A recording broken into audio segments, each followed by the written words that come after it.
Hey everyone, how's it going? Welcome back to the channel. And today we are in my new barn. So this is a 34 by 40 barn with just under, it's like under 10 foot ceilings. They had to build up the grade a little bit to put the concrete in. But it's been on my property for a little while now. It was a horse barn, so I just used it for storage and stuff.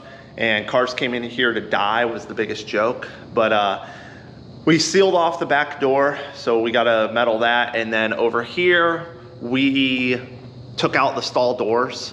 So we're just waiting now on the metal, and I ordered, somebody's gonna put in a front door for me, big garage door. So we're just waiting on materials right now. So within the next month, I would say the barn should be sealed up, which is my main goal, is to get it sealed up before winter and be able to spend the winter doing the electrical, running the air lines in the walls, doing the lighting and all the interior paneling, as well as like the insulation and stuff. So the concrete looks really, really good. I'm super happy with it. We did a center drain, and as you can tell, still got to cut it.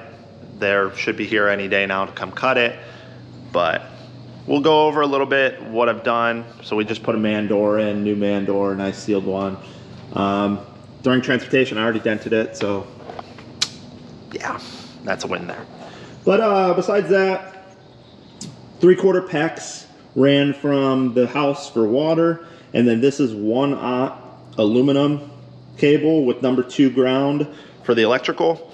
That's what I run from my house to my garage, and never had any issues with it. Should be more than enough for 100 amp service. I backfeed my generator through it, so should be more than enough for that. But besides that, I think that's it for inside here. Let's go outside. It's kind of a mess, sorry. We've been digging and just doing a lot of work. So as you can see, we dug a hole. It's just under 6 feet. The PEX is laid 58 inches, and then we did 2 feet of dirt, and then the cable, electrical cable above that. I went a little deeper than what the frost line is for Indiana, just because, not much, but a little bit, just because I never wanted to have any issue with anything freezing. So from there, let's go into the garage. I'll show you kind of a couple updates on what's going on in here. There's a couple, not much, but enough to show you guys what's going on. So there's the E30. I did pick up a rotisserie, so we'll be able to mount it to the frame. I'm gonna make adapters for the front and rear, and then I'll be able to rotate the body upside down and do what I've always wanted to do, and that's paint the underside. So I wanna take the E30 to the next level, and I wanna paint the underside. I wanna make it like almost a pro grade build. So it's definitely gonna have some more trick parts on it, and I'm gonna take a little more time to do it, but I think the finished product will be worth it, and the ride along the way will be very interesting to see how I do things and what I decide to do with it. So a little update on the EG.